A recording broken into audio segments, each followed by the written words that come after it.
We're here to talk about a very important topic.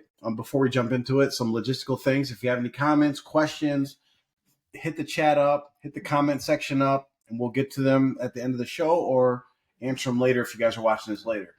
So a few things happened over the past few weeks that we're going to talk about today and talk about some other things as I think we're qualified to speak on this topic, being African Americans in the Ummah, in the Western Ummah.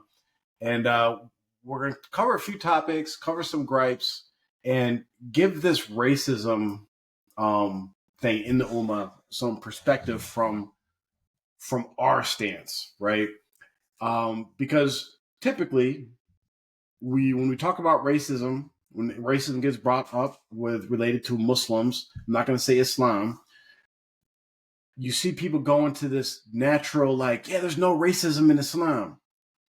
True, in Islam there is no racism, but there's plenty of racism with Muslims, right? A lot of Muslims are racist, and we see it all the time, and we want to get past this, glorified image of the Ummah, because racism existed all the way dating in the Ummah, all the way dating back to, as Amr will tell us, back to the Sahabas, and during that time, and it exists till today.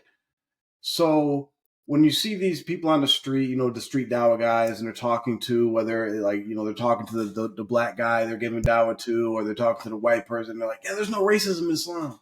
You go to Mecca, you see white people and brown people and black people and red people all stand next to each other, which you do.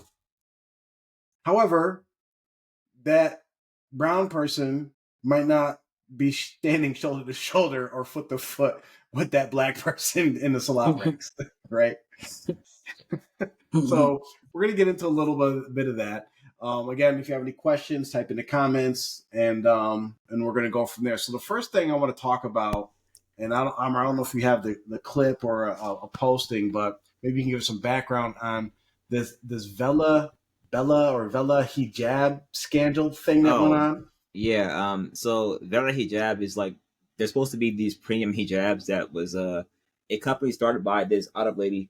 And I believe she's like American immigrant, whatever, or second generation immigrant. But she started these like premium hijabs, and it became like a popular trend online because people love consumerism and girls do too. So it felt like it's like luxury premium hijab, like basically like a designer hijab, basically for Muslim girls. It's like $40 per hijab, right? And so some photos surfaced online of her posing with the N-word, and people, Somalis and other Africans, were offended by that heavily. Like this, I can't believe she's racist, and it's like my thing has always been, how are we surprised that an Arab would be racist towards you, or just use N-word? The sheer amount of people who are not African Americans who say the N-word ad nauseum is insane. So nothing. This shouldn't be surprising to you at all. Arabs use it every single day. So do Mexicans and Spanish people. Like, everyone uses the N-word. It's not news to you.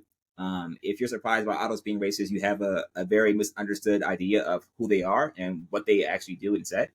So I was surprised by that. But yeah, they were outraged by her. They're calling her to be canceled, and no one should buy her hijabs, and we should boycott her, all the whole nine. But last I checked, she's still doing very well for business. So only surface level.